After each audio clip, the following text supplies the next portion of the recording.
Special intensive revision sir పేరుతో జరుగుతున్న ప్రక్రియ తీవ్ర వివాదాస్పదమైంది. ఇప్పటికే సర్ అమలు జరిగిన రాష్ట్రాల్లో కోట్ల సంఖ్యలో ఓట్లు తీసేయడం దుమారమే రేపింది. కొన్ని రాష్ట్రాల్లో సరిగ్గా అసెంబ్లీ ఎన్నికల ముందు ఎస్ఐఆర్ ప్రక్రియ హడావిడిగా ముగించడంపై పార్టీలు అభ్యంతరం వ్యక్తం చేశాయి. ఇప్పటికే బీహార్, బెంగాల్లో దుమారం రేపిన ఎస్ఐఆర్ ప్రక్రియ ఇప్పుడు తెలుగు రాష్ట్రాల్లో ఏం చేస్తుంది అనే ఆందోళన కనిపిస్తోంది. ఇదే అంశంపై వాటి స్టోరీ బోర్డు చూద్దాం.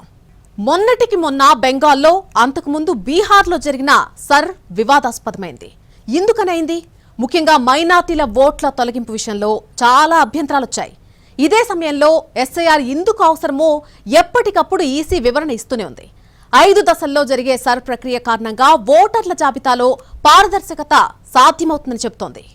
దేశంలోని 9 రాష్ట్రాలు, 3 కేంద్రపాలిత ప్రాంతాల్లో నవంబర్ 4, 2025 నుంచి స్పెషల్ ఇంటెన్సివ్ రివిజన్ సర్ ప్రక్రియను చేపట్టింది భారత ఎన్నికల సంఘం. ఈ ప్రక్రియ వివిధ దశల్లో కొనసాగి ఈ ఏడాది ఫిబ్రవరిలో ముగిసింది. అండమాన్ నికోబార్, ఛత్తీస్గఢ్, గోవా, గుజరాత్, కేరళ, లక్షద్వీప్, మధ్యప్రదేశ్, పుదుచ్చేరి, రాజస్థాన్, తమిళనాడు, ఉత్తరప్రదేశ్, పశ్చిమ బెంగాల్లో సర్ ఇప్పటికే పూర్తయింది. చివరిసారి ఈ ప్రాంతాల్లో సర్ ప్రక్రియ 2002, 2005 మధ్య కాలంలో జరిగింది. సాధారణంగా ఓటర్ల జాబితాకు సంబంధించి భారత ఎన్నికల సంఘం 2 రకాల పనులను చేపడుతుంది. ఒకటి స్పెషల్ సమ్మరీ రివిజన్ ఎస్ఎస్ఆర్. దీన్ని ఎన్నికల సంఘం ప్రతి ఏటా నిర్వహిస్తుంది. ఈ ఎస్ఎస్ఆర్ ప్రక్రియలో కొత్త ఓటర్లను చేర్చడం, చనిపోయిన వారిని ఓటరు జాబితా నుంచి తీసివేయడం, ఓటర్ల వ్యక్తిగత వివరాల్లో అవసరమైన సవరణలు చేపట్టడం వంటివి చేస్తారు. రెండోది స్పెషల్ ఇంటెన్సివ్ రివిజన్. దీన్నే సర్ అంటారు. ఒక ప్రత్యేక ప్రయోజనం కోసం ఎన్నికల సంఘం ఈ ప్రక్రియను నిర్వహిస్తుంది. ఎస్ఎస్ఆర్ మాదిరిగా కాకుండా సర్ను చేపట్టినప్పుడు ఓటర్ల జాబితాలోని వారంతా తమ ఎన్యూమరేషన్ ఫామ్లను సమర్పించాల్సి ఉంటుంది. మొత్తం మీద సర్ ప్రక్రియ 5 దశల్లో జరుగుతుంది. తొలి దశలో ఆయా ప్రాంతాల్లోని పోలింగ్ స్టేషన్ అధికారులు ప్రతి ఇంటికి వచ్చి ఎన్యూమరేషన్ ఫామ్లను ఇస్తారు. ఓటరు జాబితాలో ఉన్న ప్రతి ఒక్కరూ ఈ కొత్త ఫామ్ను నింపి వారికి సమర్పించాలి. అధికారులు ప్రతి ఇంటికి కనీసం 3 సార్లు వస్తారని ఎన్నికల సంఘం ఇప్పటికే ప్రకటించింది. ఫామ్ను నింపి సమర్పించిన తర్వాత రసీదు కాపీని కూడా అందజేస్తామని ఎన్నికల సంఘం పేర్కొంది. అదే చిరునామాలో ఓటర్లు నివసిస్తున్నారా, లేదంటే చనిపోయారా, లేదంటే మరో ప్రాంతానికి వారు శాశ్వతంగా తరలి వెళ్లారా అనేది అధికారులు పరిశీలిస్తారు. రెండో దశలో ఓటర్ల నుంచి నింపిన ఎన్యూమరేషన్ ఫామ్లను స్వీకరిస్తారు. మునుపటి ఓటర్ల జాబితాలో వారి వివరాలు సరిపోలుతున్నాయో లేదో బూత్ లెవెల్ అధికారులు పరిశీలిస్తారు. ఏదైనా తేడాలుంటే ఆ ఓటర్ నుంచి వివరణ కోరతారు. ఆ తర్వాత డ్రాఫ్ట్ ఓటర్ల జాబితాను ప్రచురిస్తారు. ఈ సమయంలో కొత్త ఓటర్ల రిజిస్ట్రేషన్ చేపట్టారు. ఓటర్ల జాబితాలో అప్పటికే ఉన్న ఓటర్లకు మాత్రమే ఈ దశ. ఇక మూడో దశలో డ్రాఫ్ట్ ఓటర్ జాబితాను ప్రచురించిన తర్వాతనే కొత్త ఓటర్ నమోదుకు సంబంధించిన ఫామ్లను స్వీకరిస్తారు. డ్రాఫ్ట్ జాబితాలో పేరు లేకపోయినా పాత ఓటర్లు వేరే ప్రాంతాల్లో కొత్తగా రిజిస్టర్ చేసుకోవాలనుకున్నా, కొత్తగా ఎవరినైనా చేర్చడంపై అభ్యంతరం ఉన్నా ఈ దశలో అప్లికేషన్ ద్వారా అప్పీల్ చేయొచ్చు. కీలకమైన ఈ అప్పీల్ దశకే కాస్త ఎక్కువ సమయం కేటాయించాలనే డిమాండ్లు వస్తున్నాయి. ఆ తర్వాత 4వ దశలో ఓటర్ల నుంచి వచ్చిన అప్పీళ్లను, అభ్యంతరాలను ఎలక్టోరల్ రిజిస్ట్రేషన్ ఆఫీసర్ పరిశీలిస్తారు. ప్రతి అసెంబ్లీ నియోజకవర్గానికి ఒక ఎలక్టోరల్ రిజిస్ట్రేషన్ ఆఫీసర్, ఒక డిప్యూటీ ఎలక్టోరల్ రిజిస్ట్రేషన్ ఆఫీసర్ ఉంటారు. డ్రాఫ్ట్ ఓటర్ల జాబితాను పరిశీలించి అవసరమైన సవరణలను వీరు చేపడతారు. 4 దశలు పూర్తయ్యాక 5వ దశలో తుది ఓటర్ జాబితాను విడుదల చేస్తారు. ఇంత సుదీర్ఘంగా జరిగే సర్ ప్రక్రియలో అవకతవకలకు తావు లేదని, ఎక్కడైనా పొరపాట్లు జరిగినా చివరి విడతకొచ్చేసరికి అసలైన సమాచారమే మిగులుతుందని ఈసీ చెప్తోంది. ఒకవేళ ఓటరు తమ పాత అడ్రస్ లోనే నివసిస్తూ ఉంటే ఎన్యూమరేషన్ ఫామ్ ను నింపి పోలింగ్ స్టేషన్ అధికారికి సమర్పించాలి. ఈ సమయంలో ఎలాంటి డాక్యుమెంట్లను ఇవ్వాల్సిన అవసరం లేదని ఎన్నికల సంఘం తెలిపింది. నిర్దేశిత గడువులోగా ఈ ఫామ్ ను సమర్పించలేని వారు అభ్యంతరాల పిటిషన్లను సమర్పించే దశలో సమర్పించొచ్చని ఎన్నికల సంఘం చెప్పింది. ఓటర్లు తప్పనిసరిగా వ్యక్తిగతంగా ఈ ఫామ్ ను సమర్పించాల్సి ఉన్నప్పటికీ ఎవరైనా చదువుల కోసం లేదా ఏదైనా పని నిమిత్తం వేరే ప్రాంతంలో ఉండి రాలేకపోతే కుటుంబ సభ్యులు హామీగా ఉంటూ వారి తరపున ఆ ఫామ్ ను నింపి సమర్పించాలి. ఒకవేళ అదే పట్టణంలో లేదా నగరంలో అంతకు ముందుటి అడ్రస్ లో కాకుండా వేరే ప్రాంతంలో నివసిస్తూ ఉంటే ఈ ప్రక్రియ జరుగుతున్నప్పుడు వారు ఎన్యూమరేషన్ ఫామ్ ను పూరించి ప్రస్తుతం నివసిస్తున్న ప్రాంతంలోని పోలింగ్ స్టేషన్ అధికారికి సమర్పించాలి. సర్ ప్రక్రియ సమయంలో ఓటర్లు శాశ్వతంగా లేదా తాత్కాలికంగా వేరే ప్రాంతానికి వెళ్లారా, అనేది పోలింగ్ స్టేషన్ అధికారులు రికార్డ్ చేస్తారు. చాలా కుటుంబాలు ఇతర పట్టణాల్లో శాశ్వతంగా నివసిస్తున్నప్పటికీ ఎన్నికల సమయంలో ఓటు వేసేందుకు తమ స్వస్థలాలకి వస్తూ ఉంటాయి. ఇలాంటి పరిస్థితుల్లో ఎన్యూమరేషన్ ఫామ్ ను ఎన్నికల సంఘం వద్ద నమోదై ఉన్న పాత అడ్రస్ లో సమర్పించలేకపోతే వారి పేర్లను అక్కడ తొలగిస్తారు. ప్రస్తుతం వారు ఎక్కడైతే నివసిస్తున్నారో ఆ పోలింగ్ స్టేషన్ వద్ద తమ పేర్లను నమోదు చేసుకునేందుకు కొత్తగా అప్లికేషన్ పెట్టుకోవాల్సి ఉంటుంది. ఎన్యూమరేషన్ ఫామ్ తో ఈ ప్రక్రియ చేపట్టిన తర్వాత ఓటర్ జాబితాలో ఏవైనా తేడాలుంటే ఎన్నికల సంఘం వాటికి వివరణ కోరుతుంది. ఆ సమయంలో నోటీస్ అందుకున్న వారు మాత్రమే తమ డాక్యుమెంట్లను సమర్పించాల్సి ఉంటుందని ఎన్నికల సంఘం చెప్తోంది. తర్వాత సర్ ప్రక్రియలో ఈసీ చెప్తున్న విధానమంతా పేపర్ మీద సజావుగానే కనిపిస్తున్నా క్షేత్రస్థాయిలో మాత్రం అమలు దగ్గరే తేడా వస్తోందని రాజకీయ పార్టీలు అభ్యంతరం చెప్తున్నాయి. సర్ ప్రక్రియలో ఓట్ చోరీ ఎలా జరుగుతుందో రాహుల్ గాంధీ ఉదాహరణలతో సహా బహిరంగంగా వివరించడంతో ఈసీ ఉలిక్కిపడింది. ఆ తర్వాత సర్దుకుని రాహుల్ తాను చూపే ఆధారాలకు లిఖితపూర్వకంగా హామీ ఇవ్వాలని కోరింది. అయితే దీనికి రాహుల్ అంగీకరించకపోవడంతో ఆయన ఆరోపణల్లో పస లేదని ఈసీ కొట్టిపారేసింది. తాను ఆధారాలతో సహా చెప్తున్నా ఇంకా లిఖితపూర్వక ధృవీకరణ అడగడంలో అర్థం లేదని రాహుల్ తీవ్రంగా మండిపడ్డారు. చివరకు ఈసీ తీరుపై ఆగ్రహం వ్యక్తం చేసిన విపక్షాలు సిఈసీ అభిశంసనకు కూడా సిద్ధపడ్డాయి. అయితే పార్లమెంట్లో తగిన బలం లేక ఈ ప్రతిపాదన ముందుకు వెళ్లలేదు. అన్నింటికీ మించి ఓట్ చోరీ జరిగిందని ప్రతిపక్షాలు విస్తృతంగా ప్రచారం చేసిన రాష్ట్రాల్లోనూ వాటికి ప్రజా మద్దతు దొరకలేదని బీజేపీ బీహార్, బెంగాల్ ఫలితాన్ని నిదర్శనంగా చూపింది. సర్ విషయంలో అనుమానాలు, అపోహలన్నీ ప్రతిపక్షాలకే పరిమితం కానీ ప్రజలకు ఎలాంటి అభ్యంతరాలు లేవని ఫలితాలతోనే తేలిపోయిందని బీజేపీ అంటోంది. కానీ ఫలితాలు అనుకూలంగా వచ్చినంత మాత్రాన అభ్యంతరాలను లైట్ తీసుకోకూడదని, పారదర్శకత విషయంలో రాజీ లేదని చాటి చెప్పాల్సిన అవసరం ఉందని నిపుణులు అభిప్రాయపడుతున్నారు. దేశంలో పార్లమెంటరీ ప్రజాస్వామ్యం ఉంది. ఇక్కడ ఎన్నికలదే కీలక పాత్ర. అలాంటప్పుడు ఓటర్ల విషయంలో వారి అర్హతలను ఎప్పటికప్పుడు సరిచూసుకోవడం చాలా అవసరం. ఈ ఉద్దేశంతోనే సర్ ప్రక్రియకు రూపకల్పన జరిగింది. కాకపోతే ఇప్పుడు జరుగుతున్నది సర్ కాదు, ఓట్ల చోరీ అంటూ విపక్షాలు ఆరోపిస్తున్నాయి. ఈసీ మాత్రం అవన్నీ అపోహలన్నీ కొట్టిపారేస్తోంది. దేశంలో ఓటర్ల జాబితాను అప్పుడప్పుడు సవరించడం తప్పనిసరి. అర్హులకు చోటు కల్పించి అనర్హులపై వేటు వేసేందుకు సర్ నిర్వహించడమూ అవసరమే. దీనిపై ఎవ్వరికీ ఎలాంటి అభ్యంతరం ఉండనవసరం లేదు. ఈ విషయమై ఎన్నికల సంఘానికి ప్రజా ప్రాతినిధ్య చట్టం 1951 పూర్తి స్వేచ్ఛను కల్పించింది. ఈసీ ఈ విషయంలో ఎవరి అనుమతి తీసుకోవాల్సిన లేదా ఎవరికి జవాబుదారీ వహించాల్సిన అవసరం లేదు. దేశంలో ఇలాంటివి జరగడం ఇదే కొత్త కూడా కాదు. 1952 నుంచి 2004 వరకు 13 సార్లు సర్ జరిగింది. కానీ ప్రస్తుత సర్వే స్థాయిలో అవేవీ వివాదాల్లో చిక్కుకోలేదు. అయితే ఎన్నికల కమిషన్ విశ్వసనీయత కొడిగట్టిన ప్రస్తుత తరుణంలో దేశవ్యాప్తంగా జరుగుతున్న ఓటర్ల జాబితా సవరణ వివాదాల సుడిగొండలో చిక్కుకుంది. సర్ పేరిట జరుగుతున్న తతంగమంతా బీజేపీకి సానుకూలత, విపక్షాలకు ప్రతికూలత కల్పించేందుకేనని, అందుకు కృత్రిమమైన రీతిలో చేర్పులు, ప్రక్షాళనలు జరుగుతున్నాయని ప్రధానమైన ఆరోపణ. పనిలో పనిగా పౌరసత్వ పరీక్షలు జరుగుతున్నాయి అనేది మరో ఆరోపణ. ఆ స్పెషల్ ఇంటెన్సివ్ రివిజన్ తప్పుడు తడకలు, అది బీజేపీ గెలుపుకు దోహదం చేసింది. తృణమూల్ కాంగ్రెస్ ఓట్లను తీసేశారన్న ఆరోపణలు వస్తున్న నేపథ్యంలో అదే అధికారిని ఇప్పుడు ఏకంగా బీజేపీ చీఫ్ మినిస్టర్కి అడ్వైజర్ అయ్యారు. సో ఇక్కడ ఏదో క్విడ్ ప్రోకో ఉందా అనే అనుమానం ఎవరికైనా వస్తుంది. So not to question the integrity of the officer concern, but చూసేవారికి ఏమనిపిస్తుంది, స్పెషల్ ఇంటెన్సివ్ రీజన్ ద్వారా బీజేపీ అధికారంలోకి వచ్చిందన్న ఆరోపణలు ఉన్నాయి. ఆ స్పెషల్ ఇంటెన్సివ్ రివిజన్ను మమతా బెనర్జీ తీవ్రంగా వ్యతిరేకించింది, బీజేపీ గట్టిగా సమర్థించింది. దాన్ని పర్యవేక్షించిన అధికారి ఇప్పుడు చీఫ్ మినిస్టర్కి అడ్వైజర్ అయిపోయారు. దాదాపు 20 ఏళ్ల సుదీర్ఘ విరామం తర్వాత ఎన్నికల సంఘం సర్వే చేపట్టింది. అందులోనూ మొదటి విడతగా బీహార్లో అసెంబ్లీ ఎన్నికలకు ముందు నిర్వహించడంపై ఇప్పటికే తీవ్ర దుమారం చెలరేగింది. మార్పుల తర్వాత జాబితాలో 50 లక్షలకు పైగా ఓటర్ల పేర్లు గల్లంతు కావడంపై పార్లమెంటు కూడా దద్దరిల్లింది. ఈ వివాదం ఒక కొలిక్కి రాకుండానే దేశమంతటా సర్ కార్యక్రమం చేపట్టనున్నట్లు ఎన్నికల కమిషన్ గత అక్టోబర్ 27న ప్రకటించింది. దీనిపై విపక్ష పాలిత రాష్ట్రాలు తీవ్ర వ్యతిరేకత తెలిపాయి. ముఖ్యంగా తమిళనాడు, పశ్చిమ బెంగాల్ ప్రతిఘటించి తీరుతామని శపథం పూనాయి. కానీ తీవ్ర నిరసనల మధ్యే ఎస్ఐఆర్ ప్రక్రియ జరిగింది. ఎన్నికల్లో తమ ఓటమికి సర్తోనే పునాది పడిందని బెంగాల్లో మమతా బెనర్జీ సుప్రీం దాకా వెళ్లి మరీ ప్రతిఘటించారు. స్పెషల్ ఇంటెన్సివ్ రివిజన్ ఎస్ఐఆర్ అన్ని మిగతా రాష్ట్రాలన్నింటికి ఎలక్షన్ కమిషన్ చేస్తుందంటే చాలా అవసరం. కొత్త ఏం కాదు, చాలాసార్లు మన స్వతంత్రం వచ్చాక చేశారు. ఇంట్లో వచ్చిన ఇబ్బంది ఏంటంటే బెంగాల్లో, బీహార్లో ఎక్కువ మైనారిటీస్ ఓటర్లు ఉండడం వల్ల అక్కడేదో వాళ్ళని టార్గెట్ చేస్తున్నారు, వాళ్ళ ఓటర్స్ తీసేస్తారు, కోర్టుకి వెళ్తాం హడావి చేయటం అంతా జరిగింది. కాబట్టి ఎస్ఐఆర్ మీద ఒక చిన్న అభిప్రాయం కొంత సెక్షన్లో వచ్చింది. అవసరం ఉన్న వాళ్ళు ఇదేదో రాజకీయంగా చేస్తున్నారో చెప్పడం జరిగింది. కానీ చాలా అవసరమైన ఎక్సర్సైజ్. ఎందుకంటే మొన్న 90%, 93% ఓట్స్ పడినాయి అంటే అది జనం ఎక్కువ ఉత్సాహంతో రాలేదు. ఈ ఓటర్ లిస్ట్ ఎప్పుడైతే శుభ్రం చేశారో, ఈ ఓటర్ లిస్ట్లో కల్తీ ఓటర్లు, లేని ఓటర్లు, చనిపోయిన ఓటర్లు, కొంతమంది దొంగ ఓటర్లు, ఓట్స్ లేని వాళ్ళు కూడా బంగ్లాదేశ్ నుంచి వచ్చి వెస్ట్ బెంగాల్లో అలాగే బీహార్లో కూర్చున్న వాళ్ళ పేర్లు తీసేయటంలో ఓటింగ్ శాతం పెరిగింది. దీంతో సుప్రీంకోర్టు సర్ ప్రక్రియ కోసం జ్యుడిషియల్ అధికారులను నియమించింది. చివరకు వారిని కూడా గెరావ్ చేసే దుస్థితి రావడం, తమ ఆదేశాల్ని కూడా బెంగాల్ రాష్ట్ర యంత్రాంగం బేఖాతరు చేయడాన్ని సుప్రీంకోర్టు తీవ్రంగా పరిగణించింది. కేంద్ర బలగాల రక్షణలో సర్ జరగాల్సిందేనని, సర్కు ఎక్కడైనా ఆటంకాలు ఎదురైతే చూస్తూ ఊరుకునేది లేదని సుప్రీంకోర్టు హెచ్చరించింది. సర్ నిబంధనల మేరకు జరగకపోతే ఆధారాలతో ఫిర్యాదు చేయొచ్చు, కానీ అసలు ప్రక్రియ వద్దనడం పద్ధతి కాదని సర్వోన్నత న్యాయస్థానం పార్టీలకు తలంటింది.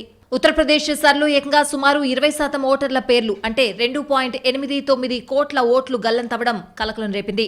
రాష్ట్రంలోని మొత్తం ఓట్ల సంఖ్య 15.44 కోట్ల నుంచి 12.55 కోట్లకు తగ్గిపోయింది. ఇక రాజధాని లక్నోలో 39.9 లక్షల ఓట్లుంటే అందులో 30% సర్వేలో ఎగిరిపోయి చివరకు 27.9 లక్షలే మిగిలాయి. అందులో కొందరు ఓటర్లు చనిపోయారని, మరికొందరు వేరే ప్రాంతాలకు వలసపోయారని, ఇంకొందరి పేర్లు 2 లేదా అంతకంటే ఎక్కువ చోట్లున్నాయని కమిషన్ వివరణ ఇచ్చింది. ఏది ఏమైనప్పటికీ భారీ స్థాయిలో ఓట్ల తొలగింపుపై రాజకీయ విమర్శలు, ప్రతి విమర్శలు వెల్లువెత్తుతున్నాయి. సర్ కార్యక్రమం వల్ల ఓటర్లలో కొన్ని వర్గాలు తీవ్ర ప్రభావానికి గురయ్యాయని ప్రధాన ప్రతిపక్షమైన సమాజ్వాదీ పార్టీ ఆరోపించింది. సర్పై సర్వోన్నత న్యాయస్థానంలో తమిళనాడు న్యాయ పోరాటానికి దిగింది. ఎన్నికల సంఘం చేపట్టిన సవరణకు ఎలాంటి రాజ్యాంగబద్ధత, చట్టబద్ధత లేదని, పారదర్శకత, సమన్వయం లోపించాయని ఆరోపించింది. బెంగాల్లో ఏకంగా నోబెల్ బహుమతి గ్రహీత అమర్త్యసేన్కు సర్ యంత్రాంగం విచారణ నోటీస్ పంపించడంపై వివాదం రేగింది. దేశ విభజన నుంచి బంగ్లా యుద్ధం దాకా అనేక చారిత్రక కారణాల వల్ల బెంగాల్లో పౌరసత్వ సమస్యలున్నాయి. సర్ పేరిట దొడ్డిదారిన సిటిజన్షిప్ రిజిస్టర్ను ప్రవేశపెడుతున్నారని టీఎంసీ మండిపడింది. ఈ వివాదాల వెనుక నిజానిజాల మాట అటుంచితే ప్రజలకు, పార్టీలకు సర్పై అంతులేనన్ని అనుమానాలున్నాయన్న మాట నిజం. పార్టీలు ఎప్పుడూ లేని విధంగా ఎన్నికల సంఘంపై కూడా నమ్మకం ఉంచడం లేదు. అయితే బెంగాల్ సర్ విషయంలో అభ్యంతరాలను లిఖితపూర్వకంగా తెలియజేయాలని అడిగితే ఏ పార్టీ నుంచి స్పందన రాలేదు. కనీసం తుది జాబితాపై అభ్యంతరాలు అడిగినా ఎవరూ ముందుకు రాలేదు.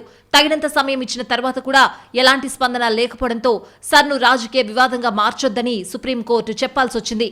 ప్రస్తుతం తెలంగాణలో ఓటర్ల జాబితా సమగ్ర సవరణ సర్ ప్రక్రియను సజావుగా, పారదర్శకంగా, నిష్పక్షపాతంగా నిర్వహించాలని ఎన్నికల కమిషన్ను పీసీసీ కోరింది. రాష్ట్రంలో ఎన్నికలకు ఇంకా 2 ఏళ్లకు పైగా సమయం ఉన్నందున ఇతర రాష్ట్రాల్లో మాదిరిగా 2-3 నెలల్లో హడావిడిగా ముగించకుండా 1.5 పాటు జాగ్రత్తగా చేయాలని సూచించింది. సర్లో ఓటు తొలగిస్తే దరఖాస్తు చేసుకోవడానికి గడువును 3 నెలలకు పెంచాలని విజ్ఞప్తి చేసింది.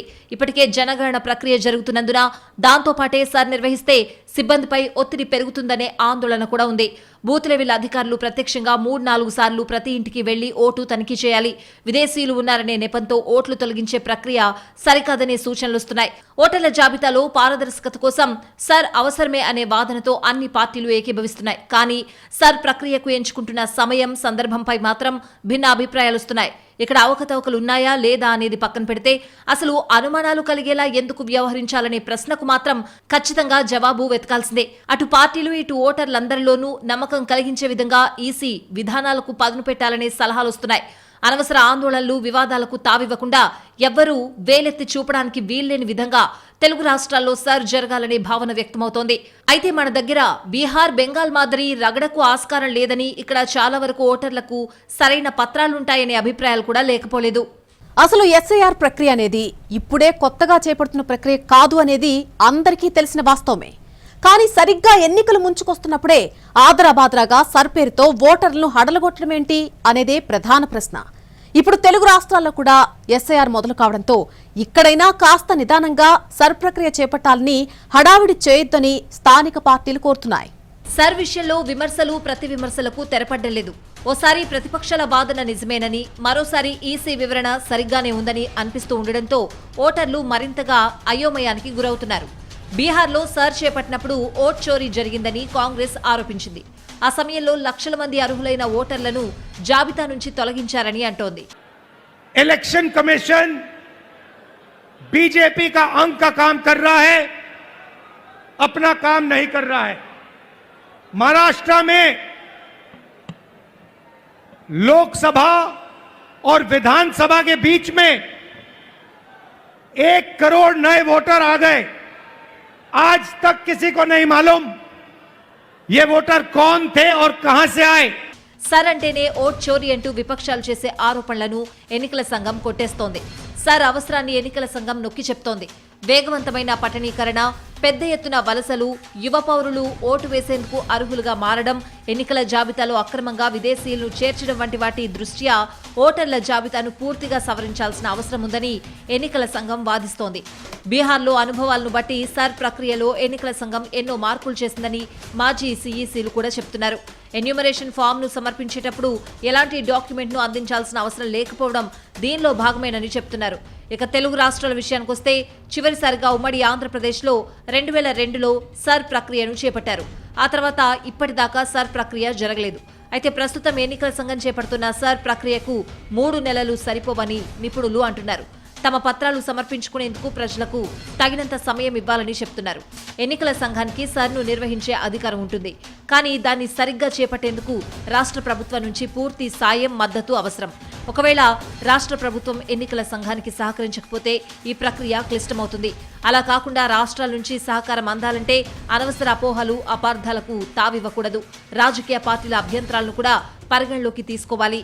ఆరోపణలన్నింటినీ ఒకే ఘాటున కట్టకుండా నిజానిజాలపై పరిశీలన చేయడం ప్రక్రియలో మరింత పారదర్శకతను పెంచుతుందనే విశ్లేషణలు వస్తున్నాయి. మన దేశం ప్రపంచంలోనే అతిపెద్ద ప్రజాస్వామ్య దేశం. ఇక్కడ ప్రతి ఎన్నిక కేవలం రాజకీయ పార్టీల మధ్య పోటీకి ఒక వేదిక మాత్రమే కాదు, పౌరుల ప్రజాస్వామ్య విశ్వాసానికి నిదర్శనం కూడా. ఎన్నికల ప్రక్రియలో ఉండే నిష్పాక్షికత, పారదర్శకతే ఈ విశ్వాసానికి పునాది. ఏ పౌరుడు తన ప్రజాస్వామ్య హక్కును వినియోగించుకుంటాడో నిర్ధారించేది ఓటరు జాబితానే. కాబట్టి ఈ ప్రక్రియకు ఓటరు జాబితానే ఆధారం. ఈ తరుణంలో స్పెషల్ ఇంటెన్సివ్ రివిజన్ SIR వివాదాలకు కేంద్రంగా మారడం ఎవరికి మంచిది కాదు. ఓటర్ల జాబితా ఖచ్చితంగా తాజాగా ఉండేలా చూసుకోవడానికి ఎన్నికల సంఘం ఓటర్ల జాబితాను క్రమం తప్పకుండా సవరిస్తుంది. కానీ ఆ ప్రక్రియలో ఎక్కడా అభ్యంతరాలు రాకుండా, పొరపాట్లు జరగకుండా చూసుకోవడం అత్యవసరం అనడంలో మరో మాటకు తావేలేదు. రాజ్యాంగంలోని ఆర్టికల్ 324 ప్రజా ప్రాతినిధ్య చట్టం 1951 ప్రకారం ఓటర్ల జాబితాల సమగ్రతను నిర్ధారించే అధికారం, ఆ బాధ్యత ఎన్నికల సంఘానికి అప్పగించారు. ఇక్కడ సర్ లక్ష్యాలు సానుకూలంగా ఉన్నప్పటికీ దాని అమలుపై పలు ఆందోళనలు వ్యక్తమవుతున్నాయి. మన దేశానికి ప్రజాస్వామ్యమే అతిపెద్ద బలం. ఎన్నికల సంఘం దానికి కాపలాదారు.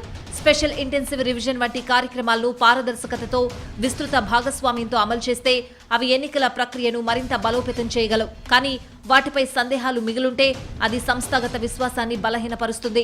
ఇక్కడ పార్టీలు రాజకీయం చేస్తున్నాయా లేదా అనే విషయం గురించి పట్టించుకోకుండా ఈసీ తన వంతుగా రాజ్యాంగ నైతిక విలువలు, సాంకేతిక పారదర్శకత, పౌర భాగస్వామ్యం ఆధారంగా తన ప్రక్రియలను పునర్నిర్వచించుకోవడం ఆ సంస్థపై ప్రజల్లో విశ్వాసాన్ని మరింత పెంచుతుంది. అదే సమయంలో రాజకీయ పార్టీలు కూడా సంస్థల స్వాతంత్ర్యాన్ని గౌరవించాలి. సుప్రీంకోర్టు చెప్పినట్లుగా స్వేచ్ఛాయుత, నిష్పక్షపాత ఎన్నికలు ప్రజాస్వామ్యానికి ప్రాణవాయు వంటివి. ఓటర్ల జాబితా ఖచ్చితత్వం, ఎన్నికల కమిషన్ స్వయం ప్రతిపత్తిని ప్రశ్నించినట్లయితే ప్రజాస్వామ్య ఆత్మ ప్రమాదంలో పడొచ్చు. క్రికెట్ ఆడేటప్పుడు ఆటగాళ్లు ప్రత్యర్థుల ఆట తీరును తప్పుబడితే పర్లేదు, కానీ మొత్తం ఆటను పర్యవేక్షించే ఎంపైర్లను తప్పుబడితే మాత్రం ఖచ్చితంగా వివాదాలొస్తాయి. ఇప్పుడు ఎన్నికల వ్యవస్థలో ఈసీది కూడా ఎంపైర్ పాత్రేననే వాదన బలంగా వినిపిస్తోంది. అదే సమయంలో క్రికెట్లో రాంగ్ ఎంపైరింగ్ ఉన్నట్లే ప్రస్తుతం ఈసీ కూడా తన బాధ్యతలను సరిగా నిర్వర్తించడం లేదని ప్రతిపక్షాలు ఆరోపిస్తున్నాయి. అయితే సర్ ప్రక్రియలో ఎన్ని వివాదాలున్నా, ప్రతిపక్షాలు ఈసీ మధ్య ఘర్షణ వైఖరి నెలకొన్నా సుప్రీం జోక్యం చేసుకున్న చోట ప్రక్రియ సజావుగానే పూర్తయింది. అలాంటి ఉదాహరణల్ని దృష్టిలో పెట్టుకుని మిగతా చోట్ల కూడా సుప్రీం సూచనలకు అనుగుణంగా నడుచుకుంటే అనవసర వివాదాలకు తెరపడుతుంది అనడంలో సందేహం లేదు. భారత్లో దాదాపు 2 కోట్ల మంది బంగ్లాదేశ్ అక్రమ వలసదారులు ఉన్నట్లు కేంద్రం గతంలో చెప్పింది. వీరంతా అక్రమ మార్గాల్లో దేశంలోకి ప్రవేశించారని, వీరికి సంబంధించి ఖచ్చితమైన డేటా సేకరించడం సాధ్యం కాదన్నారు. ఇలా అక్రమంగా ప్రవేశించి ఓటు హక్కు పొందిన వారిని ఈ జాబితా నుంచి తొలగించాలనే వాదనుంది. ఇందుకోసం ఫామ్ 6తో పాటు కాకుండా ఎన్నికల ప్రక్రియను పునఃపరిశీలించాల్సిన అవసరం ఉందని విశ్లేషకులు చెప్తున్నారు. ఇక్కడ ఒక్క బంగ్లాదేశ్ నుంచే కాదు, మన సరిహద్దు దేశాల్లో ఎక్కడి నుంచైనా అక్రమంగా అక్కడి పౌరులు వచ్చి మన దేశంలో అక్రమంగా ఓటర్ జాబితాలో పేర్లు చేర్చుకోవడం దేశ భద్రతకే ప్రమాదమనే వాదన వినిపిస్తోంది. ఈ వాదన నిజమే అయినా అందుకోసం ఓటర్లందరినీ భయభ్రాంతులకు గురి చేయడం ఎంతవరకు సబబనేది విపక్షాలు వేస్తున్న సూటి ప్రశ్న. ఇప్పటిదాకా ఎన్నికలు ముంచుకొచ్చిన రాష్ట్రాల్లో సర్చ్ జరిపి విమర్శల పాలైన ఈసీ ఇప్పుడు ఎన్నికలకు 2-3 ఏళ్లు సమయమున్న తెలుగు రాష్ట్రాల్లో సర్కు తెరలేపి ఇప్పటి నుంచి హడావిడి చేస్తోందనే ఆరోపణలు ఎదుర్కొంటోంది. ఈ రాష్ట్రంలో రేపో మాపో ఎన్నికలు లేవు. వచ్చే 2 సంవత్సరాల వరకు అసలు ఎన్నికలే లేవు. కాబట్టి ఈ ఎస్ఐఆర్ ప్రక్రియ తొందరపాటుగా 2-3 నెలల్లో చేస్తే అది అనర్థాలకు దారితీసే అవకాశం ఉంది. కాబట్టి ఇక్కడ ఎన్నికలు లేవు కాబట్టి దాదాపు సంవత్సరంన్నర పాటు ఎన్నికల యొక్క ప్రక్రియ జరగాలి. ఈ ఎలక్షన్ ప్రక్రియ ఎస్ఐఆర్ ప్రక్రియ జరగాలని కోరడం జరిగింది. ఇక్కడ తక్షణం ఎన్నికలు లేవు కాబట్టి ఇక్కడ తొందర లేదు. తొందరపాటులో నిజమైన ఓటు తొలగింపుకు గురే అవకాశం ఉంది. కాబట్టి ఈ ప్రక్రియని ఒక సంవత్సరంన్నర పాటు చేయాల్సిందిగా విజ్ఞప్తి చేయడం జరిగింది. తెలంగాణ విషయానికొస్తే హైదరాబాద్లో ముస్లిం ఓటర్లను టార్గెట్ చేస్తారనే చర్చ గట్టిగా జరుగుతోంది. అలాగే ఎప్పటి నుంచో హైదరాబాద్లో రోహింగ్యాలున్నారని కేంద్రం వాదిస్తూ వస్తోంది. కాబట్టి రోహింగ్యాల పేరుతో ఎన్ని ఓట్లు ఏరేస్తారోననే భయాలు ఉన్నాయి. అదే సమయంలో హైదరాబాద్లో ఉన్న ఏపీ ఓటర్లకు 2 రాష్ట్రాల్లోనూ ఓట్లున్నాయి. కొందరికి ఇక్కడ ఆధార్, అక్కడ ఓటర్ కార్డు కూడా ఉన్నాయి. చాలా మందికి 2 చోట్ల ఓట్లున్నాయని, వీరిలో మెజారిటీ ఓటర్లు పొద్దున తెలంగాణలో ఓటేసి సాయంత్రంలోపు ఏపీ వెళ్లి ఓటేస్తున్నారని గతంలో కొన్ని పార్టీలు కూడా ఆరోపించాయి. ఒక వ్యక్తికి ఒకే ఓటు ఉండాలనే సూత్రం ప్రకారం వీరి ఓట్లు పోతాయనే ప్రచారం బాగా జరుగుతోంది. 2018-2023 ఎన్నికల్లో ముందు తెలంగాణలో అసెంబ్లీ ఎన్నికలు పూర్తి కావడంతో ఏపీ ఓటర్లు ఇక్కడ ఓటేసి తర్వాత జరిగిన ఏపీ ఎన్నికల్లోనూ లక్షల్లో తరలి వెళ్లి ఓటేశారనే చర్చ జరిగింది. ఇకపై అలాంటివి జరగకుండా సర్ ప్రక్రియతో అడ్డుకట్ట పడుతోందనే వాదన వినిపిస్తోంది. మొత్తం మీద సర్ విషయంలో సానుకూలతల కంటే అభ్యంతరాలకే ఎక్కువ ప్రాధాన్యత దక్కుతోంది. హడావిడిగా అమలు జరుపుతున్న తీరు, ఇప్పటికే సర్ నిర్వహించిన రాష్ట్రాల్లో వచ్చిన సమస్యలు, కొన్ని చోట్ల ముందు తరాలకు సంబంధించిన ఆధారాలు అడగడం వంటివి రాజ్యాంగబద్ధ ప్రక్రియను కాస్త తీవ్ర వివాదాస్పదం చేశాయనడంలో సందేహం లేదు. బీజేపీ వాళ్ళు వచ్చినాక వాళ్ళకు కొన్ని పిచ్చి పిచ్చి ఆలోచనలు ఉంటాయి. ముస్లింలు మాకు ఓట్లు వేయరు, క్రిస్టియన్లు మాకు ఓట్లు వేయరు, కాబట్టి వీళ్ళని కట్ చేయాలి, వాళ్ళకు ఒక ఆలోచన ఉంది. దాంతో ఏమైంది, బీహార్లో గడబడైంది, ఆడ మన వెస్ట్ బెంగాల్లో గడబడైంది. ఎందుకు గడబడైంది, మాకు ఓటు హక్కు ఉండగా నా దగ్గర అన్ని కాయిదాలు ఉండగా కట్ చేస్తున్నారు వీళ్ళు, ఎలక్షన్ కమిషన్ కూడా పూర్తిగా ఏకపక్షంగా పనిచేస్తున్నది అని చెప్పి అక్కడ లాలూ ప్రసాద్ గారి పార్టీ ఉంటుంది, లాలూ ప్రసాద్ యాదవ్ కొడుకు పార్టీ ఉంటుంది, రాష్ట్రీయ జనతాదళ్ తేజస్వి యాదవ్ నాయకత్వం వహిస్తుంటాడు. అట్లాగే కాంగ్రెస్ రాహుల్ గాంధీ, ఆయన వెస్ట్ బెంగాల్లో మమతా బెనర్జీ, వీళ్ళందరూ గడబడి చేశారు. ఈ విషయంలో పార్టీల రాజకీయాల సంగతి పక్కన పెడితే ఈసీ మరింత పారదర్శకంగా వ్యవహరించడం తప్పనిసరి అని మాజీ సీఈసీలు కూడా అభిప్రాయపడుతున్నారు.